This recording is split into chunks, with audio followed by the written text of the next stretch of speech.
Hello friends, welcome to Telugu వంటగది. ఈరోజు మన ఛానల్లో పిల్లల స్నాక్ బాక్స్లోకి కరకరలాడే ఈ గోధుమ పిండితో చెక్కలు తయారు చేద్దాము.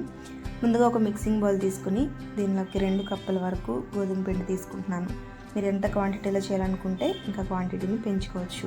దీంట్లోకి 2 టేబుల్ స్పూన్ల బొంబాయి రవ్వ, రుచికి సరిపడా సాల్టు, ఒక 1/2 స్పూన్ వరకు వాముని ఇలా నలిపి వేసుకుని అంతా కలిసేలా బాగా కలుపుకుంటున్నాను. ఇందులోకి ఆయిల్ కానీ లేదా బటర్, గీ మీ దగ్గర ఏది అవైలబుల్ ఉంటే అది వేసుకోండి. ఇలా ముద్ద కట్టేంత వరకు రబ్ చేస్తూ బ్రెడ్ క్రమ్స్లో అయ్యేంత వరకు మిక్స్ చేసుకోవాలి. ఇప్పుడు ఇందులోకి వాటర్ వేసుకుని కొద్ది కొద్దిగా వేసుకుంటూ చపాతీ పిండి కంటే కాస్త గట్టిగా కలుపుకోవాలి. మెత్తగా కలిపితే కనుక ఆయిల్ పీల్చేస్తాయి చెక్కలు, కాబట్టి కొంచెం గట్టిగానే కలుపుకోవాలి. కలుపుకుని దీన్ని ఒక 10 నిమిషాల పాటు మూత పెట్టి పక్కన పెట్టుకోవాలి. 10 నిమిషాల తర్వాత ఇలా పొడి పిండి చల్లుకుంటూ చపాతీ ముద్దని పార్ట్స్గా డివైడ్ చేసుకుని రోలింగ్ పిన్తో రోల్ చేసుకోవాలి.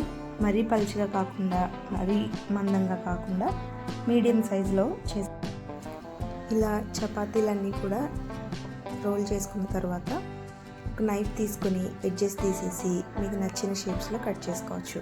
లేదా ఏదైనా రౌండ్గా ఉన్న బాటిల్ క్యాప్ తీసుకుని రౌండ్గా బిస్కెట్స్లా కూడా కట్ చేసుకోవచ్చు. నేను ఇక్కడ డైమండ్ షేప్లో కట్ చేస్తున్నాను. ఇవి కటింగ్ అయిపోయిన తర్వాత స్టవ్ ఆన్ చేసి ప్యాన్ పెట్టి డీప్ ఫ్రై సరిపడా ఆయిల్ హీట్ అయిన తర్వాత స్టవ్ని సిమ్లో పెట్టి మాత్రమే ఇవి ఫ్రై చేసుకోవాలి. హైలో పెట్టి ఫ్రై చేస్తే పూరీలా పొంగిపోయి మెత్తగా వచ్చేస్తాయి. తినడానికి అసలు బాగోదు చెక్కలు. కాబట్టి స్టవ్ని సిమ్లో పెట్టి వేయించుకోవాలి. ఇవి బాగా గోల్డెన్ బ్రౌన్ కలర్లోకి వచ్చిన తర్వాత టిష్యూ పేపర్ ఉన్న బౌల్లోకి షిఫ్ట్ చేసుకోవాలి.